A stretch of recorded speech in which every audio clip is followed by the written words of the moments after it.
So whether you're a business owner, an aspiring freelancer, a student, or may corporate job that's looking for side hustle na pwede mong gawin on the side with a flexible schedule, non-voice preferably, this is something na I think mag-fit lalo na sa lahat ng ages between, I would say, 18 hanggang mga 50, 55 if you're active on social media. Hi, my name is Mary. I post easy to follow daily tasks that you can do to start your freelancing journey. Everyday nagpo-post ako ng bagong videos na pwede mo sundan na some sort of roadmap kung gusto mo na maging freelancer, virtual assistant, or gusto mo na mag-work from home gamit ng computer at internet. You're watching this video from TikTok, which is a social media platform. I'm sure kung meron kang TikTok, meron ka ring Facebook. You've probably used Instagram as well para mag-check ng mga photos. And kung ikaw ay mahilig manood ng daily vlogs, then that means you've used YouTube. These are just example social media platforms na akala natin end user lang tayo. End user meaning gumagamit lang. But did you know that there are a lot of opportunities to earn online as a social media manager? Ito pang plus. If you have marketing background or you've ever sold something before, whether it's online or face-to-face, then perhaps SMM Level 3 is the class for you. So, nagtatanong dito si Jules, your VA student mama. Ba, diba? May next class ka po ba for social media management? Yes.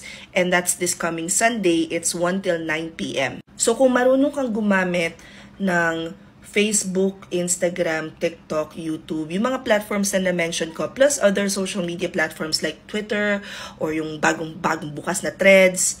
Maybe you wanna try this out. I know a lot of times ang question natin is, hindi ko alam kung pwede ako sa SMM kasi hindi naman ako creative, or marunong lang naman akong gumamit, hindi naman ako madalas mag-post. One of the things that we address sa class is clarity and confidence to take action. What we don't realize is that it would be easier to take action if we have this ability to create strategies and creative solutions for different types of businesses. That is exactly the goal of a social media manager and marketer. Since we're now in the creator economy, you might want to consider learning this even if you don't plan on being a social media manager. Parang meron ka lang negosyo tapos gusto mo sana na mas marami ka pang ma-attract na possible na maging customer mo. So whether you're interested in building more sales or getting more sales for your business or your clients, you're thinking about just knowing how to read customer insights,